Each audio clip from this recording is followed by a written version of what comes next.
este acontecimento, já que há uma suposta ligação política, ou pelo menos em termos em torno daquilo que eram os pronunciamentos de professores de SISTAC, sabendo-se então que era uma figura-chave no processo de diálogo em curso, pelo menos os moldes em que está a decorrer, já que foi, digamos, a figura que deu uma espécie de legitimação intelectual e académica, portanto, à tese de que era possível criar as regiões autónomas. Muito bem, mas vamos começar por olhar para os assuntos, pelo tema da semana, com o nosso convidado, como eu disse, vamos com o Fernando Lima.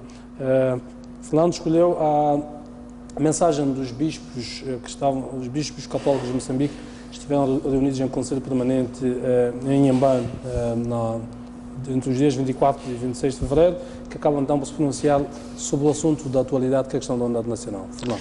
Exatamente. Eu acredito na laicidade do Estado, portanto, acredito na separação entre as igrejas e o Estado, mas também acredito na participação das igrejas na vida do país, no seu envolvimento na vida do país, e como tal, os movimentos religiosos não podem estar silenciosos à evolução do país. E a Igreja Católica, sobretudo desde a independência, tem sido...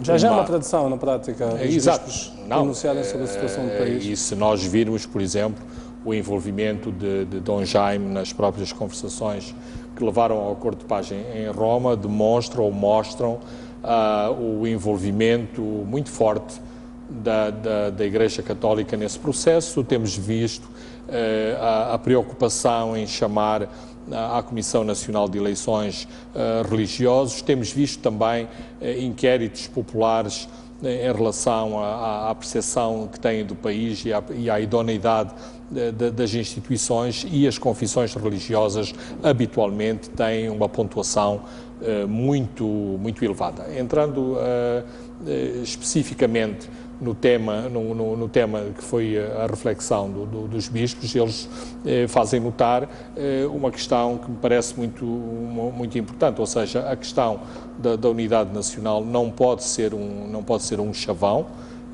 A unidade nacional tem que ser uma questão dialética, dinâmica, e que tem a ver com o desenvolvimento de todo o país, tem a ver com o desenvolvimento ou a eliminação de assimetrias, tem a ver inclusivamente com o acesso que os vários estratos da população têm à expressão das suas ideias.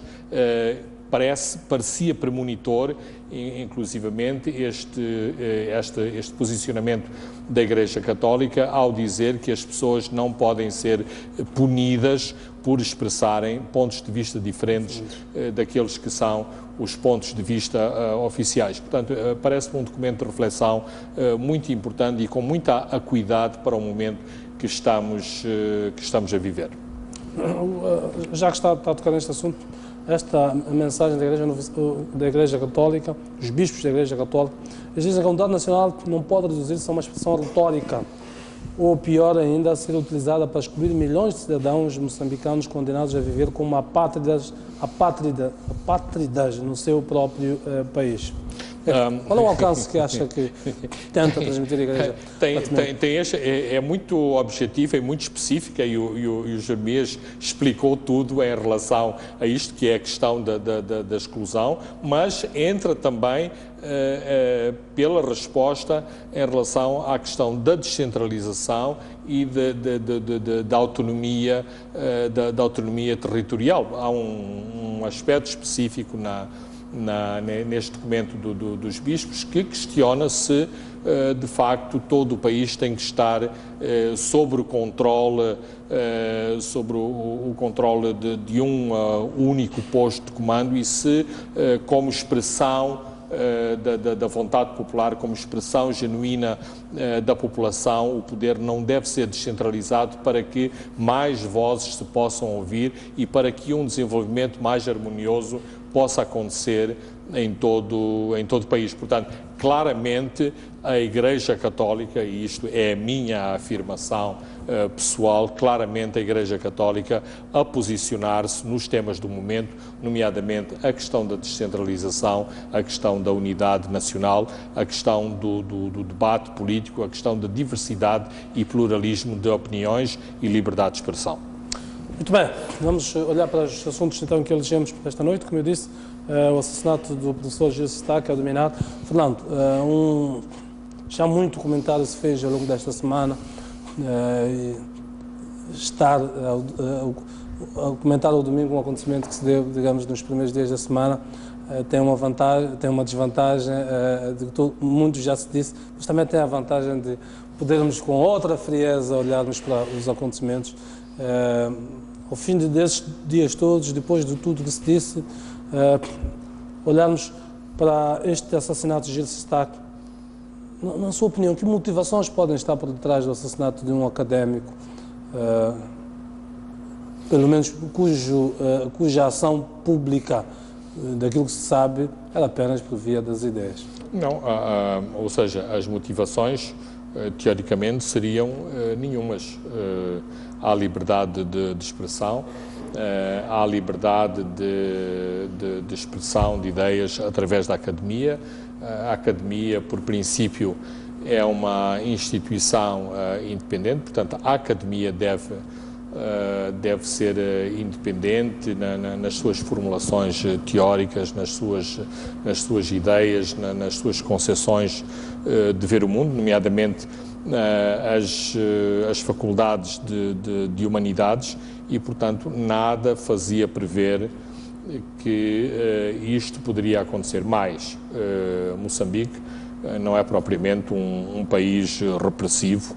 Os nossos índices de liberdade em termos de continente africano andam pelo meio da tabela e, portanto, não somos dos piores países africanos. Não estamos ao nível do Zimbábue, não estamos ao nível de Angola. Portanto, isto é um grande choque e é um grande retrocesso. Agora, muitas teorias e muitas pistas em relação às motivações que levaram a este assassinato, elas não existem. Apenas sabemos que o Dr. Sestac era um académico interventivo, que se pronunciou sobre muitas questões de natureza legal neste país, nomeadamente sobre a descentralização, sobre a autarcização, sobre a própria revisão da Constituição, da última revisão da Constituição que aconteceu. Portanto, é uma pessoa com currículo académico em matérias sensíveis. Outras matérias, se existem, elas são desconhecidas. Uma das questões que salta à vista, o professor Sestac foi assassinado de manhã, ok? Na principal avenida da capital do país. Eu quero agarrar em alguns dos elementos simbólicos que são importantes na área da investigação criminal, na lógica de os criminosos poderiam tê-lo esperado numa esquina, à noite. Quem é profissional do crime e quer matar tem muitas oportunidades, até porque o professor Sestac é uma pessoa que não tinha, digamos, não tinha proteção, pelo menos não tinha guarda-costas. Poderia ter sido assassinado à noite, poderia ter sido esperado onde ele vivia na zona da residência universitária. Portanto, havia muitas oportunidades de encontrá-lo para o assassinato. Haverá alguma leitura do ponto de vista do simbolismo do local onde ele é morto, numa das principais avenidas da capital, numa das zonas mais nobres da capital, de manhã? Não seria... Portanto, não parece que os seus assassinos queriam passar uma mensagem de que este crime precisava de um cenário diferente, um cenário fulgurante, por exemplo, um cenário de maior visibilidade, para que a mensagem seja muito mais do que um assassinato? Eu estou em crer que sim. Havia tantas outras oportunidades e, portanto, esta foi uma das oportunidades mais espetaculares, um dos cenários mais espetaculares que foi escolhido para pôr termo à vida de Gil Sistak. Mas não penso que no guião do crime estivesse previsto, inclusivamente, que ele sobrevivesse, porque também há maneiras de fazer aquele tiro ou aquele atentado de ameaça, nomeadamente uma rajada para o carro, uma rajada para uma determinada parte do corpo. Ou uma simples ameaça. Exato, mas Gil Sistak foi atingido por trás e foi atingido na zona, sobretudo na zona do tórax, portanto, visando atingir órgãos, o objetivo era matar. órgãos vitais. O objetivo era, de facto, matá-lo.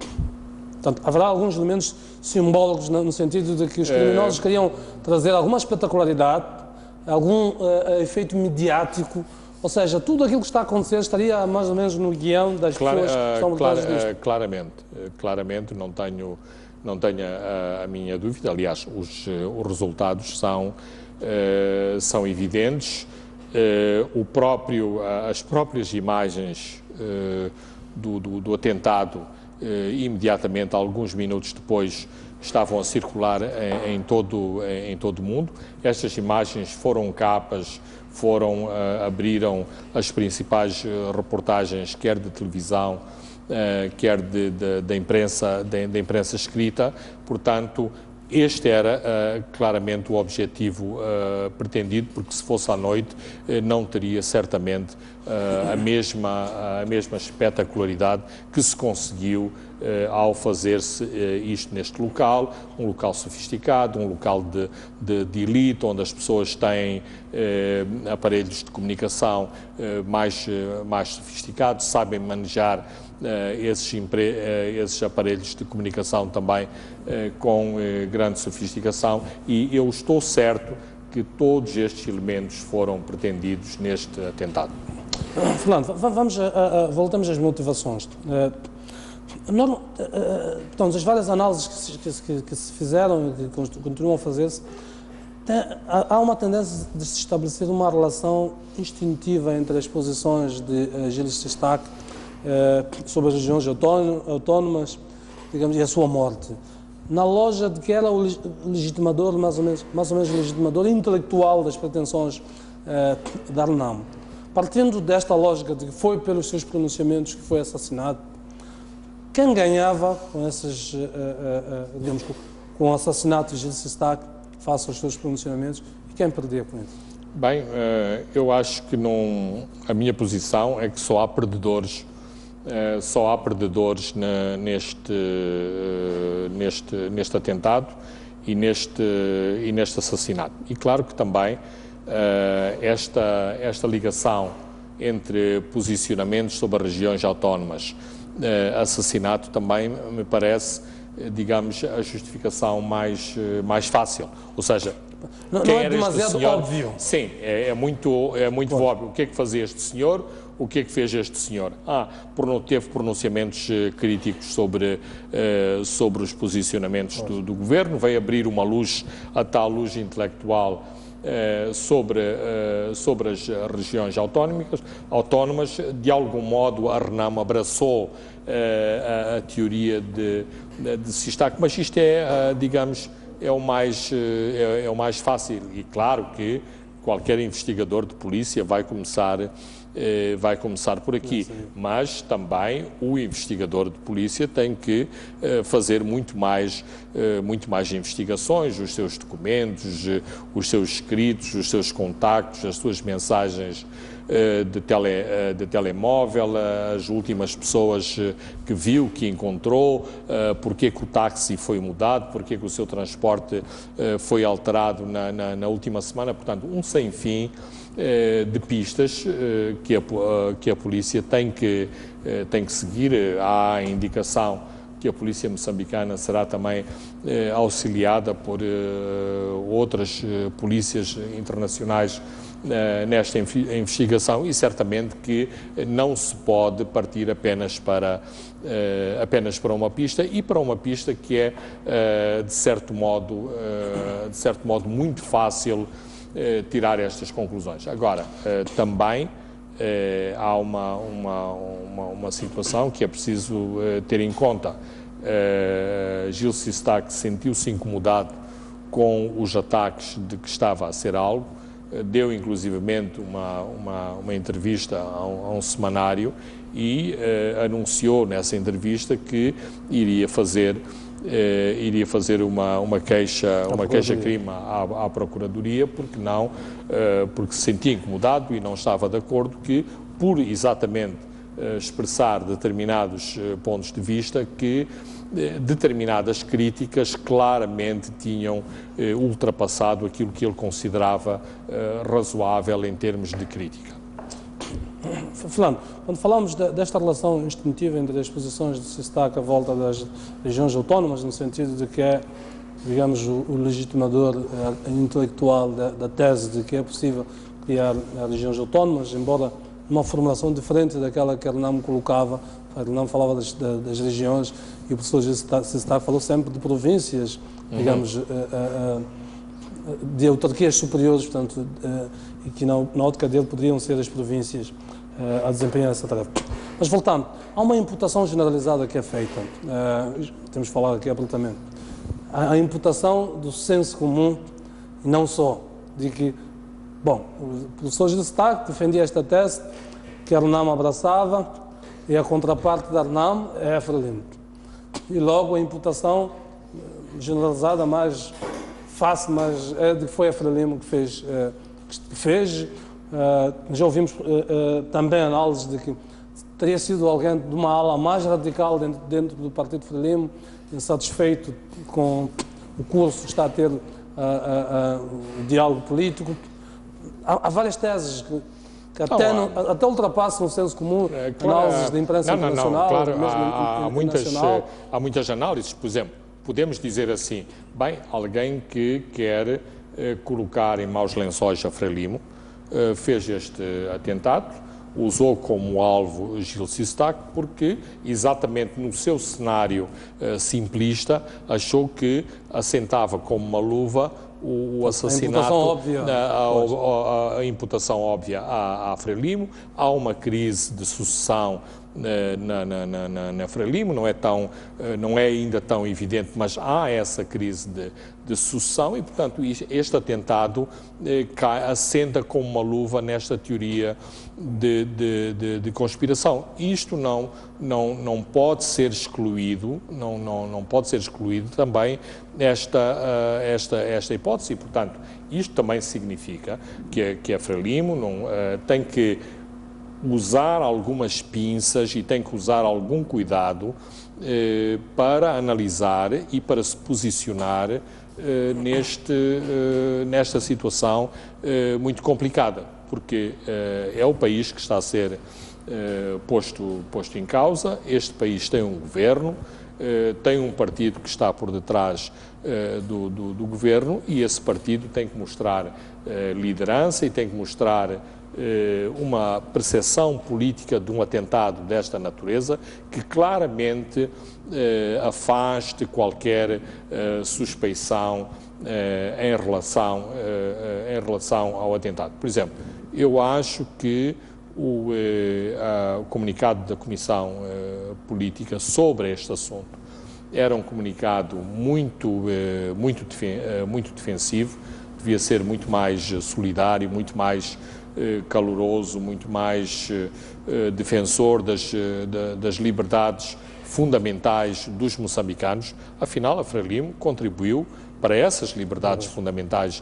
dos moçambicanos. Portanto, não pode ter medo das liberdades, de que também é patrona e de que também se apropriou e é uma das forças fundamentais para que tivesse havido este clima de liberdade em Moçambique. Por exemplo, houve uma manifestação... Terá sido peço perdão, vamos falar daqui a pouco da manifestação. Na sua opinião, esta é uma situação que é incómoda para a própria Frelimo, pela forma como aconteceu, não por esta imputação que foi feita, que de facto, em termos práticos, não factualiza a ideia de que foi a Frelimo. Portanto, sim, é uma ideia de senso comum que é colocada, é a Frelimo, mas não há uma factualização que sirva de suporte a isso que eu digo. absolutamente. Apesar disso, acha que há algum incômodo para a Frelimo relativamente a este assunto ou não? É assim, há incômodo porque a Frelimo é poder. Logo, o incômodo está lá e é incontornável. Agora, a Frelimo, na forma de gerir um assunto desta natureza, pode o contornar bem, pode enfrentá-lo bem e com uma gestão política exemplar, e pode não saber fazê-lo. Ora, há aqui também outros elementos que tornam difícil a gestão. Por exemplo, me parece, de algum modo, que não foi feliz o comentário ainda em vida do porta-voz da Frelimo quando se referiu ao professor Gil Sistac. Tudo bem que a Frelimo... Serão de alguma maneira esses antecedentes? Eu quando me referi ao incómodo... Esses antecedentes complicam a situação. Ao pronunciamento, há também os ataques de que é alvo o professor Exato, Sistac. por exemplo... E que são feitos, de regra geral, por comentadores que estão afetos, claramente, ao Partido Frelimo. Claro, é assim. É perfeitamente lícito que Damião José expresse uma opinião frontalmente contrária às opiniões do professor Gil Sistac.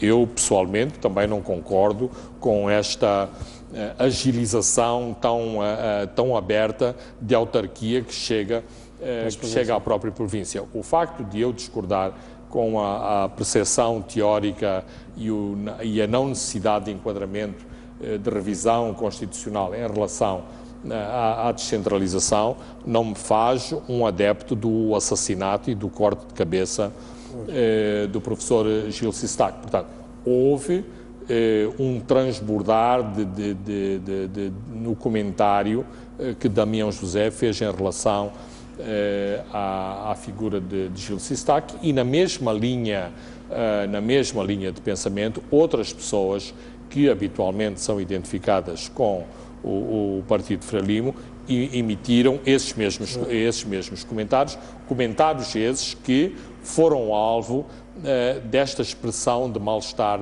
do próprio Gil Sistac, a dizer os ataques contra mim estão a atingir um patamar inaceitável. Falou em assassinato de caráter. Exatamente. E, portanto, é aqui que começa o problema, e é aqui que também começa o facilitismo em se associar à sua eliminação física e os ataques de que foi alvo anteriormente, mas, mais uma vez, está tudo em cima da mesa. Embora isso não transforme essas pessoas que tinham essas opiniões em suspeitos. Portanto, absolutamente. Não, claro, a questão, Jeremias, é que neste país, e Gil Sistac, infelizmente, foi uma vítima eliminada, mas neste país é habitual confundir-se a mensagem com o mensageiro, e é habitual disparar-se sobre o mensageiro em vez de se argumentar em relação à mensagem. Por exemplo, eu não concordei nada com a intervenção de Sérgio Vieira aqui neste canal, aliás, a sua própria coluna de opinião, em que de algum modo sugeria que Gil Sistac era um mercenário. Mas Sérgio Vieira, ainda não há muito tempo, foi alvo de uma campanha terrível de assassinato de caráter, com a qual eu não estou de modo, nem de longe, nem de perto de acordo. Eu sei que Sérgio Vieira tem muitos inimigos de estimação, mas isso não justifica o tipo da baixeza dos ataques que Vieira foi alvo nos últimos anos. Vamos voltar a tocar nesse assunto numa perspectiva ainda que seja diferente. Relativamente a esta responsabilidade do Partido Frelimo O professor Lourenço Rosário disse esta semana que a Frelimo devia ter feito algo para parar aquela campanha de diabolização de que estava a ser alvo o professor Gil Sistac. Acha que haverá um pouco algum sentimento de culpa por causa desta campanha que foi levada a cabo, da forma como ela foi levada e poderia ter, portanto, da forma como ela não foi evitada eventualmente, e com esta coincidência de um assassinato? Até daquelas situações que eu discuto consigo, Fernando, aqui, uma discussão a sério, mas se calhar até chegarmos a pensar em vias de facto. Se no momento seguinte o Fernando é assassinado, o primeiro suspeito sou eu. Absolutamente. Não, é assim, o professor Lourenço Rosário, me parece, teve uma intervenção muito corajosa, apesar de não ter dito nada que nós não saibamos, no atual contexto, foi muito corajoso e muito apropriado aquilo que ele disse. É preciso também referir que, tal como Sérgio Vieira, Lourenço do Rosário tem sido sistematicamente alvo de ataques abaixo da cintura. Eu já vi chamá-lo de simpatizante da Renam, traidor da pátria, coisas desse género, e também sei que esses ataques foram travados por instrução interna do Partido Frelimo. Portanto, o Lourenço do Rosário sabe, por experiência própria, que a Frelimo tem capacidade para parar esses ataques quando quer. E, portanto, não é de todo uma pessoa, um outsider, que se está a pronunciar sobre uma situação de facto. É uma pessoa que viveu na pele esses ataques, sabe como atua a Frelimo e sabe dos poderes que a Frelimo tem para parar com esse tipo de baixarias. Mas, repito, foi muito importante esta chamada de atenção de Lourenço do Rosário. Fernando, já que toca neste assunto, existe uma ideia generalizada de que estas indignações, estes movimentos que nós vemos da sociedade civil, de vários segmentos, só acontecem porque é um branco que foi assassinado, é um académico de alto gabarito, portanto, faz parte de um segmento social, vamos lá, de elite, no contexto da realidade moçambicana, e que não se nota a mesma veemência, tanto destes mesmos segmentos, em tragédias similares, por exemplo. Quero ver a sua opinião. É verdade. Mas é verdade não só para Moçambique, como para todo o mundo. De certeza que na União Soviética todos os dias morrem pessoas, mas a morte do principal líder da oposição, quando passeava junto ao Kremlin, esteve nos noticiários de todo o mundo. Portanto, por exemplo, nós sabemos que de certeza que haverá estatísticas em relação à morte de advogados, à morte de pintores, de artistas plásticos, mas também sabemos que são famosos e são conhecidos em todo o mundo as estatísticas sobre o assassinato de jornalistas. Portanto, assassinar-se um jornalista é uma questão muito por causa da sua posição social. Assassinar-se um líder da oposição é uma questão muito complicada. Portanto, eu compreendo a indignação das pessoas, compreendo o próprio estatuto, de algum modo. Eu não gostaria de ir por aí, ou seja, do debate das minorias, dos mais protegidos, dos menos protegidos, mas sabemos que há determinados grupos sociais, por causa da sua visibilidade profissional, atraem este tipo de espetacularidade em termos de tratamento de mídia que outros não têm. Por exemplo, eu vi um post que fazia exatamente ênfase disto, porque é que não marchamos pelas vítimas da cheia, porque é que não marchamos sobre esta morte tão estúpida de 70 e tal pessoas que ingeriram uma bebida tradicional envenenada. É verdade, sim, que temos todas estas tragédias. A morte deve-nos constranger, deve-nos afligir, deve-nos preocupar de igual modo. Mas seria oportunismo, em última análise, dizermos que a morte de um jornalista é igual a um sem-abrigo em termos de tratamento mediático. Voltamos a George Orwell. Somos todos iguais, mas há uns mais iguais que os outros. Absolutamente. Muito bem, vamos ao nosso intervalo. Voltamos daqui a pouco então com o Fernando para continuarmos a olhar para este assunto em particular do assassinato do professor Gil Sistac. Não sai daí, voltamos no instante.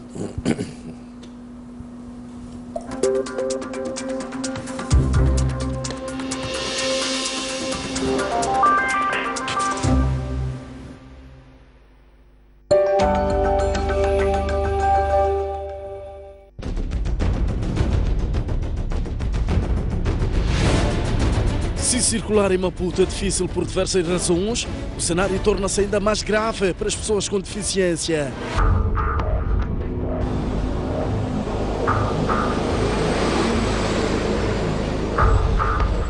Só quem vive sente.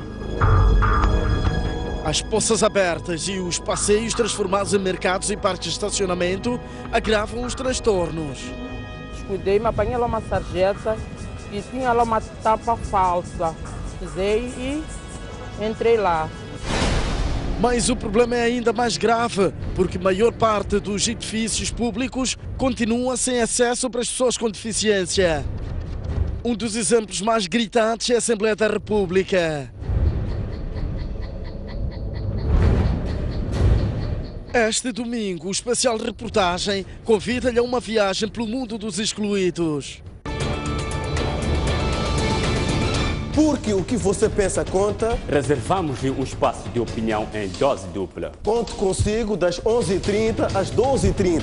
Eu, das 18 às 19h30.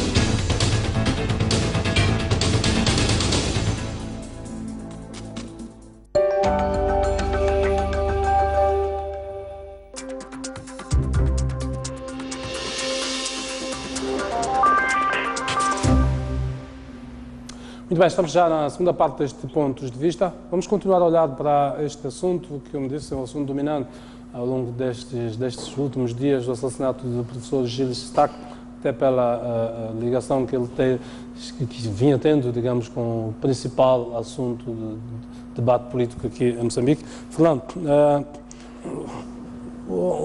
há outra, na história das análises que foram feitas, há uma outra análise que foi feita por várias pessoas, incluindo por si próprio, num artigo que o Fernando assina no último jornal Savana, na lógica de que isto pode ter sido uma armadilha ao atual presidente Filipe Nyusi.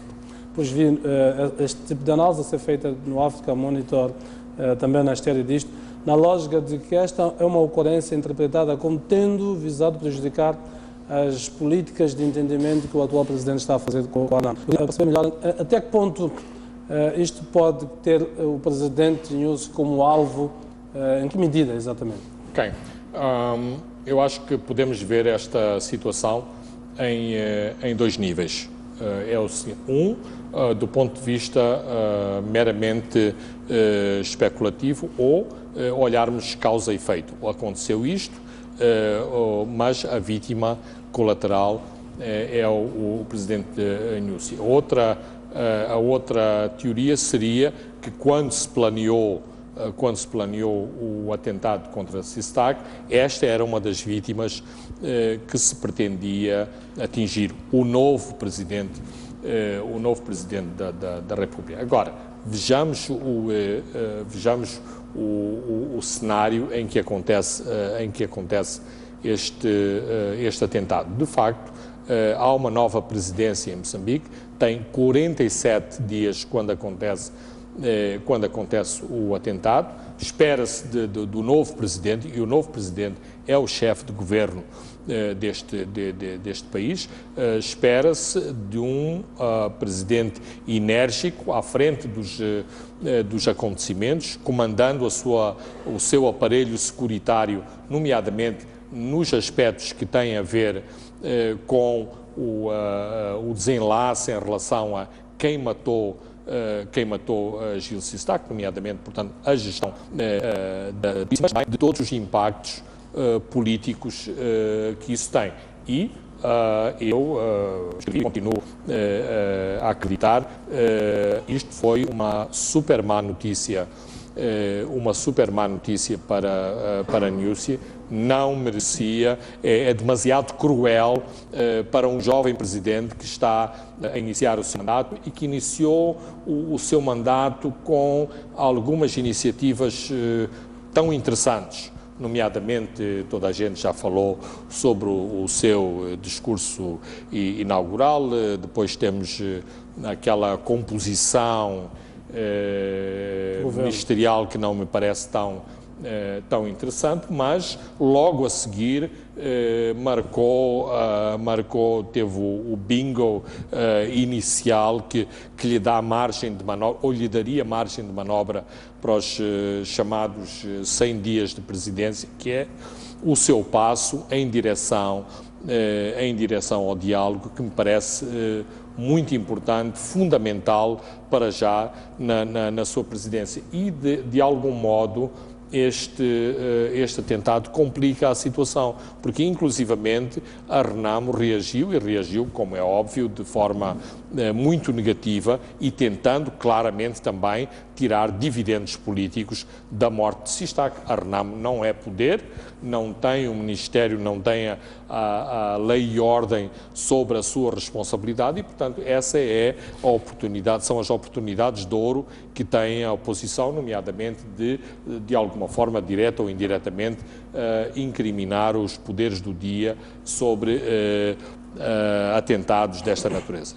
Até que ponto este episódio pode agravar ainda mais este clima latente entre a presidência do Estado e a presidência do partido, numa altura em que os sinais continuam a multiplicar, sinais vindos de dentro, já agora que é os de dentro e os de fora. Os de fora somos nós, já muito falamos, mas sobretudo os de dentro.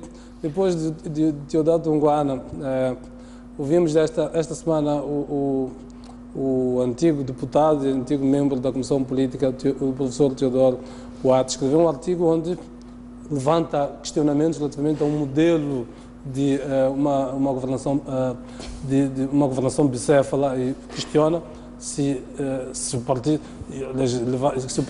não é a altura do partido se ajustar em termos dos seus próprios estatutos a uma realidade nova e que um modelo de governação em que os militantes têm duas lideranças, se de facto é um modelo viável ou não. Portanto, os de dentro. É assim, claramente há uma, está no jornal do Sol. claramente há uma dinâmica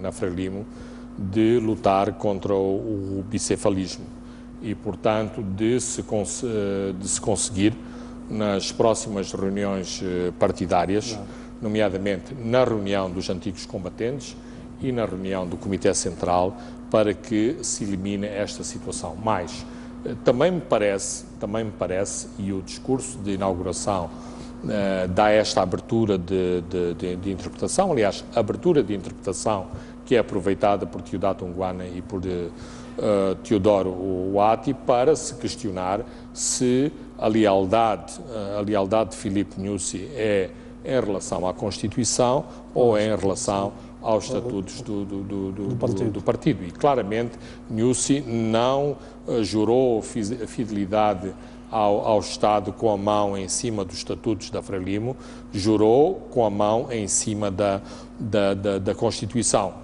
Ao nível do Estado, ao nível do nosso país, nós não conhecemos outro documento matriz tão fundamental que não seja a Constituição. Portanto, teremos que encontrar uma justificação. E, aliás, já falámos isto aqui nos nossos programas muito antes de Nyusi ganhar as eleições, quando se colocou esta questão que Nyusi seria um presidente vigiado. Nyusi deve respeito à Constituição. Mas o ponto que eu queria introduzir é um ponto que também me parece importante e um elemento de modernidade que Nyusi introduziu no seu discurso inaugural, no sentido de dizer: eu sou o presidente de todos os moçambicanos. E isto conjugado com as ideias, as boas ideias são ideias de todos, ou seja, o presidente de Moçambique tende a médio prazo a ser cada vez mais um presidente apartidário. Claro que pertence a um partido, claro que para se chegar a presidente é preciso ter uma maioria, partidária, é preciso ser fruto de uma coligação de forças políticas, mas quando se atinge a presidência, esse estatuto, numa ideia de modernidade e nessa ideia de um presidente mais equidistante das forças políticas, ele tem, para ser o presidente de todos os moçambicanos, tem que de algum modo também ter alguma equidistância do seu próprio partido. E eu penso que Nyusi, não estou seguro, mas eu penso que Nyusi é capaz de chegar lá a este tipo de visão e a este tipo de presidência. Mas, claro, tem que dar este passo importante. E esse passo importante, que é o passo que vai acontecer a seguir, eventualmente ainda este mês, porque está agendado um comitê central, eventualmente acho que está terminada a reunião da Associação dos Antigos Combatentes, ou seja, não se sabe se haverá ou se não haverá, mas a Comissão... Sabemos que a CLIN é uma espécie de gazua que abre... É só recordar a discussão em torno dos candidatos de janeiro do ano passado. Candidato para portanto, este é o cenário que se desenhou e, claramente, estas duas reuniões, em princípio, devem clarificar esta situação do bicefalismo. Voltemos às conexões. O que é que nós chamamos a colação aqui, o governo de Nyusi? Mais pressão, portanto, toda a pressão irá para este governo à volta deste acontecimento. Portanto, mal tomou as rédeas e vai ter já que gerir estes dossiês, sabendo-se de antemão que o histórico que existe neste país à volta das investigações policiais não é um histórico animador. Como é que se lida numa altura em que o Presidente ainda está num período de estado de graça? Aliás, basta olhar para os comentários generalizados que toda a gente faz, quase ninguém faz uma crítica ao atual governo. Absolutamente. A lógica de que está no seu período de graça. Este acontecimento pode precipitar uma mudança na forma como se olha para este governo, se este assunto se arrastar como se arrastaram os vários assuntos que nós tivemos. Basta dizer que estamos a completar um ano com a morte do Silica e nada aconteceu. Mas o governo e o Presidente têm uma oportunidade de ouro de darem a volta por cima, se gerirem bem este dossiê. Para já, o comandante da polícia esteve fora do cenário, não fez aparições públicas em relação. Eu penso que isto não é inocente. Há um novo ministro... Estamos habituados a pronunciamentos do Comandante-Geral, Jorge Cala, muito numa linha vamos lá, tragicômica. Sim, o Presidente veio a público através do seu porta-voz e logo a seguir veio o próprio Ministro. Como aparentemente a tónica não tinha sido suficientemente forte, houve um ênfase do Ministro em relação à investigação. Há este cair para a imprensa de que eventualmente Moçambique pode recorrer a polícias internacionais. Será isto uma mudança de posição, Fernando? Porque num passado recente, até os assuntos dos raptos, havia muita resistência dentro da própria polícia, relativamente à cooperação com outras polícias. Há claramente uma mudança. porque também, e estas mudanças ainda não aconteceram, eventualmente vão acontecer, mas tal como estamos à espera de alterações em relação à questão do bicefalismo, também se está à espera de mudanças importantes ao nível da própria estrutura da polícia, e há grandes expectativas em relação a este novo Ministro do Interior, que, ironicamente, é um ministro que vem da polícia e era um subordinado do anterior comandante da polícia. Fernando, já que estamos a falar da polícia, vamos voltar a falar da operação da polícia. Normalmente nas investigações policiais de natureza criminal, há ali a formação do chamado corpo de delito, que é feito. Nós temos uma lei de proteção das testemunhas. Há um conjunto de instrumentos legais que nós temos. Assustou-me um pouco que esta semana as nossas equipas tiveram a ocasião de reconstituir o crime, de falarem com várias testemunhas-chave à volta disto, incluindo o motorista de táxi que ia transportar esse destaque, que disse que o transportava há pouco tempo, e uma investigação normalmente deve procurar ir buscar esses aspectos todos. Os nossos repórteres entrevistaram os guardas, os donos dos restaurantes e tudo. Nós temos uma lei de proteção de testemunhas, que é as testemunhas-chave de crimes, portanto, dar-lhes proteção. Portanto, essa proteção pode ir até situações de os retirar da cena durante um período, de lhes dar proteção policial, resguardar o local onde ocorreu o crime. Tudo isto, esta formação do corpo de delito não me pareceu tão eficaz, pelo menos nos moldes em que a gente vê nos filmes as coisas acontecerem. E na realidade, já que temos uma lei de proteção de testemunhas.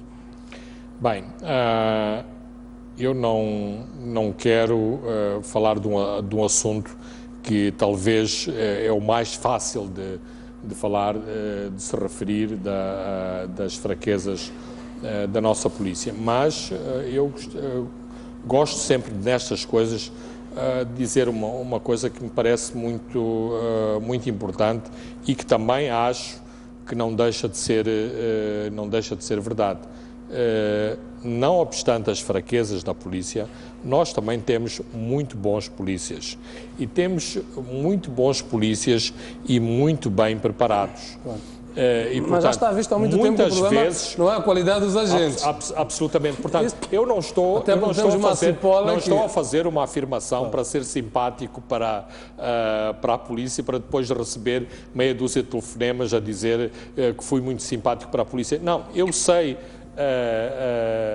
estou seguro daquilo que estou a dizer em relação à qualidade técnica de muitos dos nossos polícias. O nosso problema continua a ser um problema institucional, um problema geracional, um problema que não se reflete tanto no Exército, porque o Exército não está na berlinda nos últimos anos, é a polícia que está sobre os holofotes, mas que mais dia, menos dia, nós temos que ter a coragem de enfrentar a sério, ou seja, nós, o país e nós também, o governo do dia desse país, ou seja, trazer para a ribalta, trazer para a formação das equipas os mais competentes, os mais capacitados, aqueles que tenham dado provas no exercício e no desempenho das suas tarefas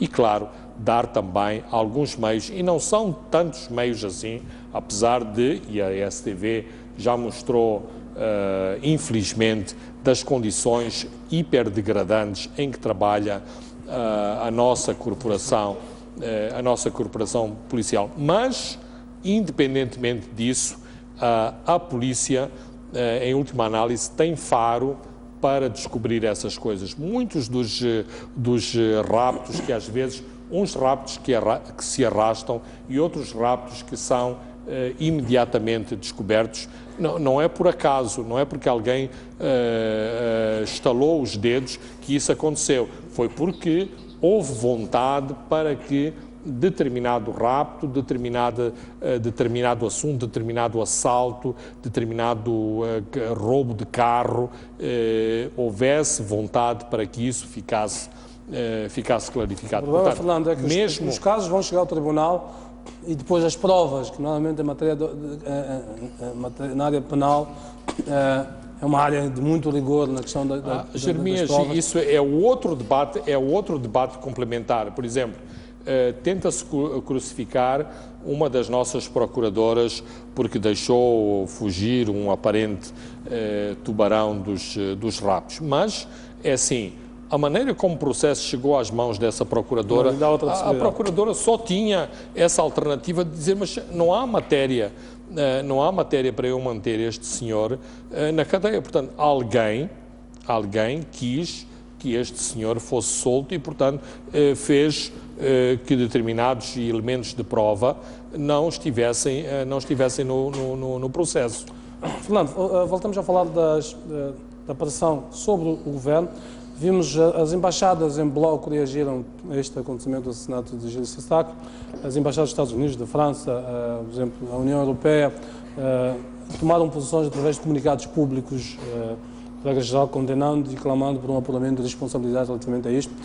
Depois tivemos o ministro dos Negócios Estrangeiros, Vladimir Baloi, reuniu com os embaixadores, num encontro em que eu sei que foi da iniciativa do governo de chamar os embaixadores para lhes explicar o que é que pelo menos a posição que o governo ia... O encontro era para outros assuntos, mas acabou o leitmotiv, acabou por ser a questão do Sestac. Até que ponto esta pressão vinda dos embaixadores, e sabemos os embaixadores, não é por serem embaixadores, a pressão da regra-geral dos principais doadores... Não, a pressão é importante e, mais uma vez, eu acho que foi infeliz a expressão do Sérgio Vieira a condenar os embaixadores. É assim, os embaixadores cumprem as suas missões em Moçambique, ao abrigo de convenções internacionais, e se extrapolarem as suas missões, nomeadamente através das suas declarações, também há mecanismos regulados internacionalmente para que esses embaixadores sejam, em última análise, digamos, punidos pelo governo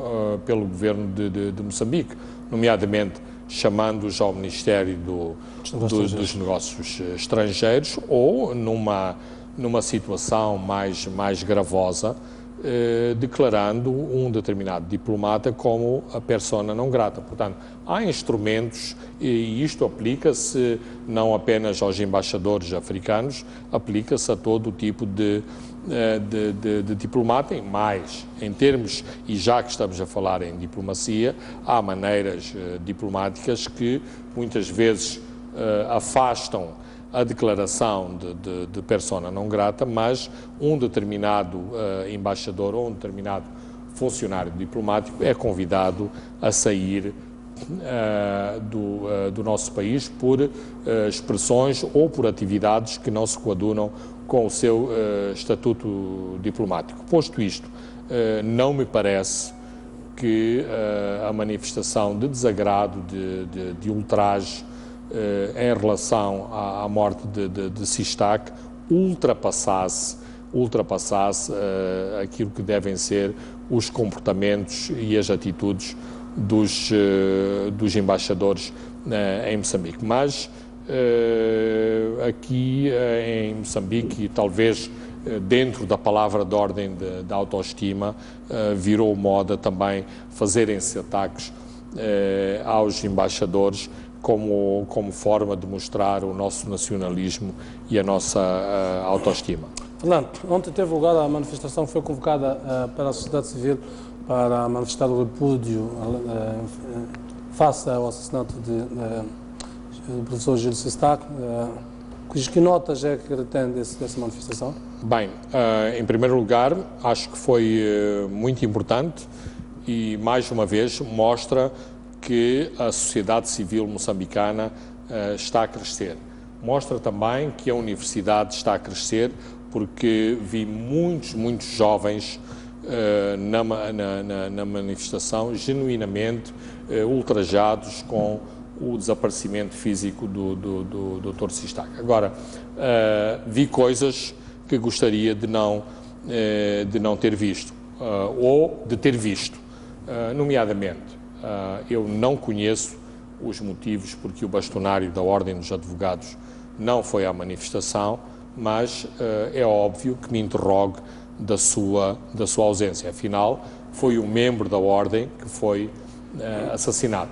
Esteve em todo esse processo desde o dia em que, pelo menos bastonário, desde o dia em que foi assassinado o Gil Sistac, esteve no hospital? Eu estive com, eu pessoalmente acompanhei o bastonário em algumas dessas situações, mas não esteve na manifestação. Não vi na manifestação o diretor da Faculdade de Direito, não vi na manifestação o reitor da Universidade Eduardo Mondlane, vi muito poucos professores da Faculdade de Direito, vi muito poucos professores da Universidade Eduardo Mondlane e, é assim, é um dos seus pares que foi... é professor catedrático, que foi, e era poucos que nós temos diretores adjuntos da faculdade, ou seja, tinha funções diretivas na faculdade, ou pelo menos formalmente mantinha essas funções ordenava as pós-graduações em ciências jurídicas. Por outro lado, o governo condenou o assassinato, o Partido Frelimo condenou o assassinato, portanto, era de esperar que houvesse uma delegação, nem que fosse simbólica, do Partido Frelimo nesta manifestação. Não houve esta presença, pelo menos que eu tivesse visto. Como é que interpreta? Em política não há casos. Mais uma vez, eu acho que é uma má gestão. Aquilo que falávamos no início deste programa é uma má gestão deste acontecimento. É assim, quem não deve, não teme. Portanto, a Frelimo, para ser muito concludente, muito perentória em relação a esta situação, a Frelimo não pode pactuar com assassinatos aparentemente de natureza política. E para mostrar que não pactua com isso, tem que, em todas as tribunas que tiver a oportunidade, mostrar o seu repúdio veemente sobre uma situação desta natureza. Não o fez o governo e nem sequer, por exemplo, podia ter havido um dos conselheiros do presidente, podia estar na manifestação, para além do facto de a polícia, de algum modo, não se mostrou muito cooperativa, como aliás também aconteceu um incidente policial na Beira, quando 2 dias antes, jovens universitários foram impedidos de marchar em repúdio ao assassinato de Sistac, não obstante a polícia tivesse emendado a mão e tivesse autorizado uma manifestação para este sábado, coincidentemente, mais ou menos à mesma hora que ocorreu a manifestação de Maputo. Fernando, vamos avançar para...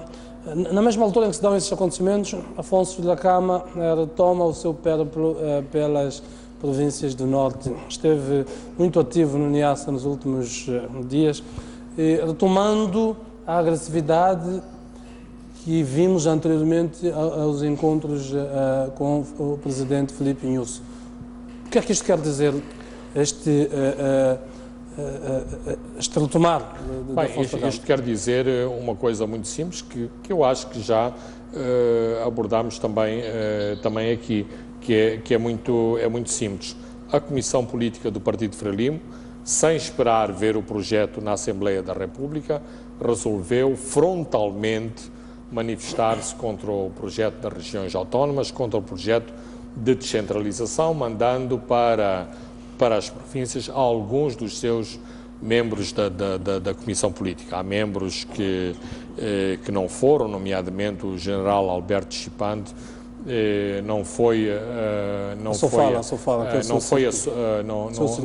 fala, mas isto para Afonso Dhlakama foi um sinal claro que um determinado entendimento de distensão entre o presidente Nyusi e a Renamo e a Renamo, na pessoa de Afonso de Lhakama, estava de algum modo a ser quebrado e, portanto, Afonso de Lhakama está desconfiado. De Lhakama respondeu exatamente na mesma moeda, aumentando, ou seja, mantendo o mesmo tom de discursos em relação à autonomia das províncias e, nomeadamente, em relação a uma das províncias que já tinha abandonado a sua reivindicação da autonomia, que era a província do Niassa. Portanto, eu acho que, inclusivamente, eu pessoalmente penso que, tomando como pano de fundo tudo o que de funesto, de triste e de dramático tem o assassinato do professor Gil Sistac, que seria importante, mais uma vez, um entendimento de bastidores, um entendimento entre Afonso de Lhakama e Filipe Nyusi, para que baixasse a tensão, ou seja, que não houvesse outros focos de tensão no país, porque já nos basta estarmos a braços com um assassinato com estas terríveis repercussões como o vimos durante esta semana. Fernando, Afonso de Lhakama deu prazo, mais um, entre muitos que já deu, que em abril, maio já vai começar a governar as regiões autónomas. Será isto uma espécie de aumento da intensidade da pressão que está a exercer sobre o governo para o entendimento? Objetivamente, se olharmos abril, maio, após a sessão da Assembleia da República... Exatamente, era aí onde eu ia chegar. Objetivamente, é essa a pressão que se pretende.